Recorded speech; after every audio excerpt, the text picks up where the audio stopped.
Hi friends, welcome to all. और आप सभी का मेरे यूट्यूब चैनल पे स्वागत है गाइस। तो आज हम लोग बात करते हैं कि माउथ के अंदर कौन से ऐसे स्ट्रक्चर हैं जो कि नॉर्मल हैं और जिसके लिए आपको बिल्कुल भी चिंता करने की ज़रूरत नहीं है।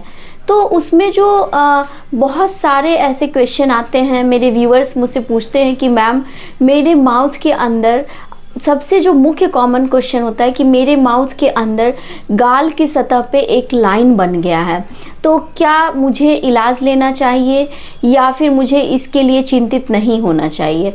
तो अगर आपके गाल की सतह पे एक वाइट लाइन बन गई है और वो कॉरुगेटेड है, जैसा कि मैं अभी स्क्रीन पे शो कर रही हूँ कि ये जो वाइट लाइन है और कॉरुगेशंस हैं, तो यहाँ पे चूँकि आपके जो दांत है वो इंडेंटेशन बनाते हैं, मीन्स जो आपके दांत है जब इस तरह से आपस में मैच करते हैं, मिलते हैं, ऑक्लूड होते हैं, यानी कि ऑक्लूजन में आते हैं, तो कई बार क्या होता है पेशेंट के जो गाल होते हैं वहाँ पे इस दांत के इंडेंटेशन, वहाँ पे इम्प्रेशन उगते हैं।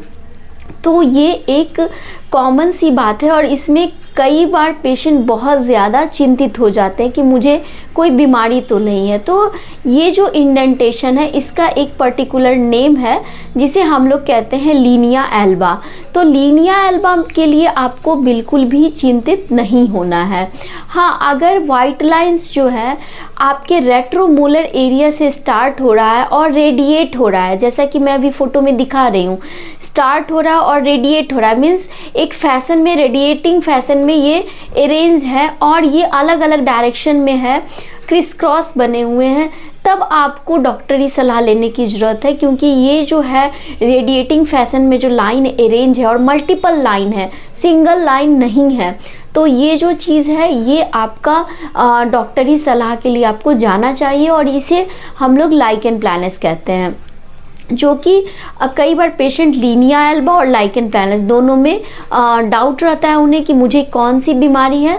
तो अगर लाइन सिंगल है और बाइलेटरल आपके गाल की सतह पे है और बिल्कुल भी आपको कोई सिम्टम नहीं है, न जलन है, न तीखा लगता है, न कोई दर्द है, और एक सिंगल लाइन गया है गाल की सतह पे, तो वो आपके इंडेंटेशन है, मीन्स दांत की जो इम्प्रेशन होती है वो गाल की सतह पे बन गई है। कई बार इसके कारण चीक बाइट्स भी होते हैं पेशेंट को। तो ऐसे पेशेंट जिन्हें की चीक बाइट की प्रॉब्लम है तो उनके भी गाल की सतह में लाइंस जो है काफ़ी प्रोमिनेंट होते हैं। तो अगर आपके कोई भी शार्प टीथ है तो आपको उसे स्मूथन कराना चाहिए, चिकना करवाना चाहिए, जिससे कि आपका ये प्रॉब्लम क्योर हो सकेगा, चीक बाइट का प्रॉब्लम। अब हम लोग बात करते हैं कि अगर माउथ के अंदर, अगर आपके जो जीभ के साइड हैं, दोनों ही साइड, अगर आपको कुछ वहाँ पे उभार दिखता है तो क्या आपको चिंतित होना चाहिए।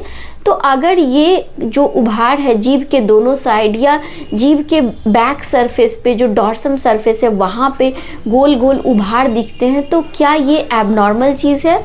तो ये बिल्कुल भी एबनॉर्मल नहीं है, क्योंकि ये जो स्ट्रक्चर है इसे हम लोग फॉलिएट पेपिला या फिर जो डॉर्सम पे प्रेजेंट होता है तो उसे हम लोग सर्कमवैलेट पेपिला कहते हैं। इसके लिए आपको चिंतित नहीं होना है, क्योंकि ये जो चीज़ है ये सभी व्यक्तियों में पाया जाता है।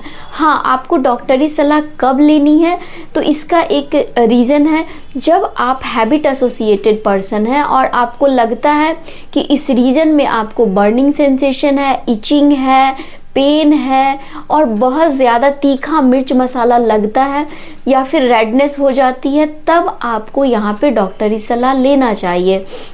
यहाँ पे मैं नॉर्मल और जो डिजीज़ फेज़ होता है मैं दोनों पे बात कर रही हूँ। और अब हम लोग बात करते हैं कि माउथ के अंदर कुछ ऐसे स्ट्रक्चर जो आपको लगता है कि ये मुझे कोई बीमारी है। उसमें से एक मोस्ट कॉमन जो बहुत ज़्यादा पेशेंट पूछते हैं वो आपका फॉर्डाइसिस ग्रैन्यूल्स है। तो फॉर्डाइसिस ग्रैन्यूल्स भी जो है वो नॉर्मल चीज़ है, यानी कि आपके जो ग्लैंड है सीबेसियस वो नॉर्मल प्रेजेंट होते हैं माउथ के अंदर।